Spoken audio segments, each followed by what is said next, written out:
Good morning, guys. It's Vanessa with Farm Girl Gardens and Market.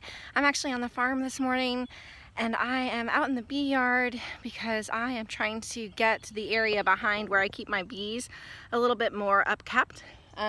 In general, you want to put your bees somewhere on the property where they won't be a nuisance to someone. So it's okay that it's in the back end of our property right here.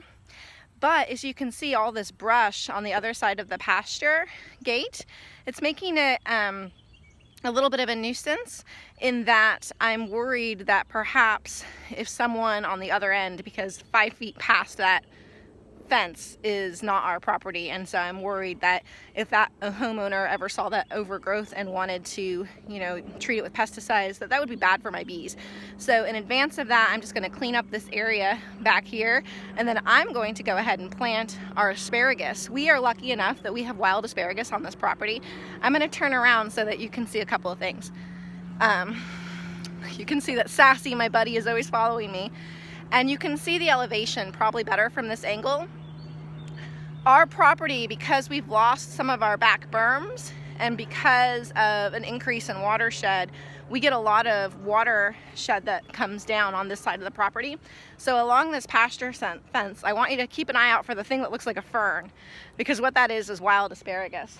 And actually, if you see it right here, this is wild asparagus. Asparagus is native to Texas and it will grow in Texas. It really prefers kind of brackish, salty marsh water, which if you look at this space where this is where all the water and watershed is collecting, this is kind of where all the chunk stays.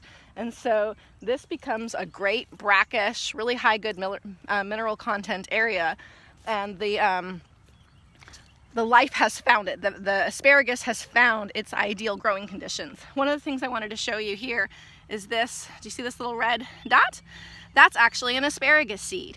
And so these on this section of the fence are actually self-seeding at this point.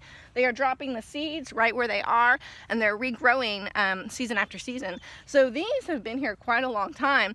Next spring, we're gonna get to harvest fresh asparagus off our property. This is one of the reasons I always recommend that when you buy a new property, you stay there for a year, you observe things for a year to see what you've got in the earth and the ground, because plenty of good things may be hidden over time if you don't know what you have.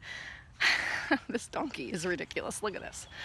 And so I'm going to, since asparagus does well here, I'm just going to clean up this area a little bit, and then I will be planting a new asparagus bed. I'll be transplanting some of the seeds that are wild from this area, and then I'll actually be coming in and planting some asparagus crowns, which is basically just a way to kind of get a jump start by a few years on your asparagus. So I hope that kind of explains what we're doing this morning, and then I will check back in with you once we have some updates. I hope that you're doing well. Say bye, y'all. There's actually more. Bye, guys.